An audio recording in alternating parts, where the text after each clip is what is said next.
எங்க இந்த வீட்டுல enemy புஷ்அப் கேட்சனே நல்லா தெளிவா கேட்சனே புஷ்அப்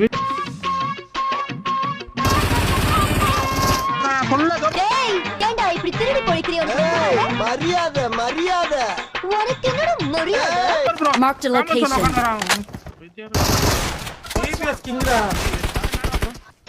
வாட்ச் அவுட் எடுத்த நாள் முதல் இந்த நாள் வரை வண்டியை விடவில்லை.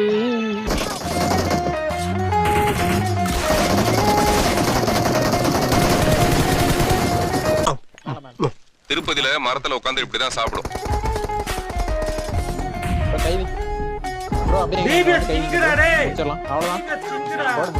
கேப்பே விடாம பேசுற பார்த்தா ஒரே டயலாக தான் ஊருக்குள்ள சொல்லி தெரியற போல இருக்கு. சரி இப்ப என்னடா வேணும் உனக்கு? சின்ன சேனல் உங்க பொண்ணான கையை வந்து அந்த பெல்ல தட்டிடுங்க.